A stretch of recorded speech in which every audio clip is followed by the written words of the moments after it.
छत्तीसगढ़ के सरगुजा में मानव तस्करी का कारोबार खूब पैर पसार रहा है। ये वो आदिवासी इलाका है जहां कई परिवार बरसों से अपनी बेटियों का इंतजार कर रहे हैं। इनकी आंखों के आंसू सूख चुके हैं, लेकिन ना तो पुलिस मानव तस्करों पर शिकंजा कस पा रही है और ना ही सामाजिक संस्थाएं आदिवासी लड़कियों को वापस ला पाई हैं। देखिए हमारी ये खास रिपोर्ट। मानव तस्करी का काला कारोबार, आदिवासी लड़कियां हो रही शिकार, मानव तस्करों का माया जाल।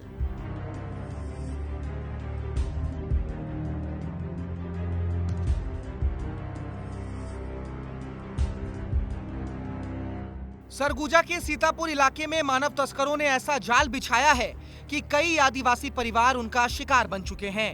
कई परिवारों की बेटियों को बड़े शहरों में जाकर बेच दिया गया। कई परिवार कई बरसों से अपनी जवान बेटियों का इंतजार कर रहे हैं। हरदी सांड में रहने वाली इस बुजुर्ग मां की आंखें भी अपनी बेटी का 12 साल से इंतजार कर रही हैं। परिवार आर्थिक रूप से कमजोर है, 2 वक्त की रोटी जुटाना भी मुश्किल है और इसी बात का फायदा मानव तस्करों ने उठाया। दिल्ली में अच्छी जॉब का लालच दिया और इस एजेंट के साथ दिल्ली भेज दिया। बेहतरी के सपने लेकर इस परिवार की बेटी बड़े शहर की तरफ तो गई, लेकिन फिर कभी लौट कर नहीं आई। इस वक्त मैं मौजूद हूँ बनिया गांव से लगा हुआ एक गांव है, हरदी सांड नाम का पंचायत है और यहाँ पर हूँ। देखिए किस तरीके से लोग हैं, इस परिवार के लोग हैं, अभी भी इंतजार कर रहे हैं। इस परिवार की एक बेटी है, वो पिछले 20 सालों से गायब है। मानव तस्कर उसको 20 साल पहले अपने इसके घर से ले गए थे, काम का झांसा देकर ले गए थे और ये कहा गया था कि उसे दिल्ली लेकर जा रहे हैं और दिल्ली में उसे काम दिलाएंगे, परिवार की गरीबी मिट जाएगी। लेकिन परिवार की गरीबी तो मिटने की बात दूर है, बेटी ही लापता हो गई और बेटी से अब तक इन परिवार वालों का कभी एक बार भी संपर्क नहीं हो सका है। माँ को बेटी का इंतजार है, घर की छोटी लड़की को अपनी बहन की तलाश है। पुलिस से लेकर हर जगह गुहार लगाई जा चुकी है, लेकिन कहीं कोई सुनवाई नहीं हुई। बहुत साल ले होता है, 10 साल 20 साल में मिली ही कैसे खोजे का थन ते नहीं सको खोजे के बाद कहलू छर तो कहाँ मिली है जी, कहाँ जैस तेलावन कहाँ खोजबो। थाना पुलिस में जाए रहे तो वही तो नहीं हुई समझ। थाना पुलिस मन पैसा डाल दीन था, हमारा रंग तो मन देखबे नहीं करीन, कहीं सुनाई नहीं हुई। ऐसी कई लड़कियां हैं जो इन मानव तस्करों के जाल में फंस जाती हैं। इस परिवार की छोटी बेटी समेत गांव की 12 लड़कियां भी शिकार होते होते बची हैं। हर महीने अच्छी तनख्वाह का लालच देकर मुंबई ले जाया गया, लेकिन ये खुशकिस्मत रही और कुछ ही दिनों में वापस लौट आईं। गई है और नहीं आई है और बहुत छोटी थी तो नहीं जा रही हूँ मैं ज्यादा। तो तुम बम्बई काम करने गए थे, बहुत लोग बहुत ज्यादा गए थे। उसके बाद 1 महीने जैसे रहे फिर वापस आ गए तुरंत। सरगुजा में मानव तस्करी के खिलाफ काम करने वाले एनजीओ पथ प्रदर्शक संस्था के संचालक सुशील सिन्हा का कहना है कि मानव तस्करों का बड़ा रैकेट इलाके में लगातार काम करता है। ये आदिवासी लड़कियों को महानगरों में ले जाते हैं और महानगरों में उन्हें बेच देते हैं। दरअसल सरगुजा के सीतापुर और मैनपाट में मानव तस्कर सक्रिय हैं। लड़कियों को दिल्ली और मुंबई में बेच दिया जाता है।